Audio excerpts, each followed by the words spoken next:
Operating a hospitality property is a never-ending journey that requires your consistent and continuous attention.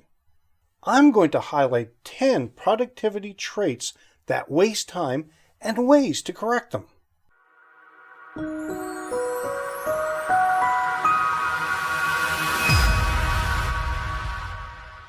Welcome to another edition of Hospitality Property School. I am your instructor, Jerry McPherson.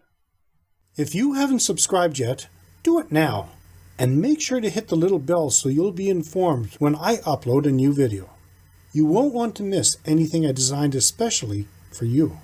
Just like guest services and your colleagues, your productivity will never be perfect, but you can always benefit from taking a breath and determining what is working, what is not, and how to improve moving forward. Number 10. Being a perfectionist. Perfection is a great thing if you want to cut a diamond, perform open heart surgery, or defuse a bomb. Not so much in your hospitality property. Being a perfectionist can drive all your employees crazy and be a waste of time. Shooting for very good is the sweet spot you want to strive for because it is efficient and quite suitable to almost everyone. Number 9. Not having a routine. Everyone can benefit from a routine to be more productive. In your property, the key is making sure that you have an up-to-date operations manual and you are leading the way by modeling the proper procedures. A goal would be to work on one job at a time and do it right. Multitasking rarely works. Continue reading, and I'll share 8 more productivity traits that waste time, right after a word from our sponsor. Question for hotel, resort, inn, bed and breakfast, etc. owners and managers. What if, knowing how to open your hospitality property doors post-COVID-19 and giving your guests such a safe and amazing experience that they will not only want to return, but will rave to their friends, family, and colleagues about how great your place is, was as easy as cooking? Sound weird? Let me explain. What would you do if you wanted to cook a delicious meal? Instead of mixing up random ingredients, it might be edible, I'd follow this 3-step process. 1. Choose a recipe and prepare my food following the recipe. 2. Spice it up. Make it taste better. 3. Enjoy the meal. Done! No rocket science. It's the same with reopening your hospitality property using the post-COVID-19 action plan. No guessing, no testing, no wasted time. Just follow the proven recipe and make your property cook. To make your guests' experience appetizing, follow these 3 steps. 1. Pick a recipe. Watch the video series. 2. Spice it up. Use the workbook and answer the quiz to make it yummy. 3. Enjoy the results. That's it. Click the link for more information. And happy cooking! P.S. For all hospitality property owners and managers who feel their only choice is to open their doors and hope guests return, take away the guesswork and use the post-COVID-19 action plan. Make it happen. Before the break, I said I would share 8 more productivity traits that waste time. Number 8. Micromanaging. Micromanaging won't motivate your employees. Micromanaging gives them the impression that you don't trust them to run your property. Instead, give them the right tools and then step back a little and give them more responsibility. Show them that you trust them to get the job right done the first time. If they don't, make them accountable. Over time, you will find giving them more responsibility, their efficiency and productivity levels will increase because they're becoming more confident in themselves and in how they operate their area of your business. Number 7. No incentives for your RAs. The biggest part of the labor engine in your property is likely your room attendants. So offering them incentives as a way to maximize productivity around the hours per room occupied is where you want to focus. Number 6. Not using up-to-date daily room forecasts. If your schedules are based on weekly forecasts and not updated daily, you are missing an opportunity to fine-tune things.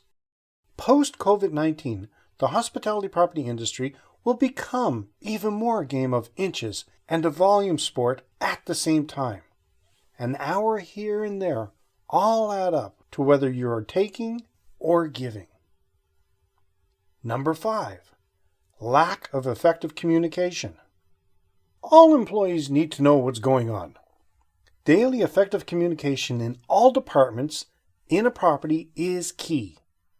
The number of times you avoid extra costs for things that could have been caught ahead of time and dealt with more efficiently is worth a fortune. Flip it around, and if you're running by the seat of your pants, this equals poor fuel mileage. Number 4, encourage breaks. You need your staff to be efficient, productive, and on fire when it comes to operating your property and looking after guests.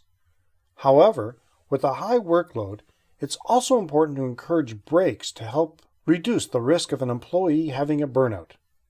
If this occurs, your property will suffer because key staff members will need more time to recover from the extra work.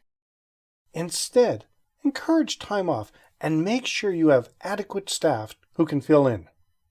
You'll find that your staff will become more efficient and productive if they aren't tired or pushed to their limits.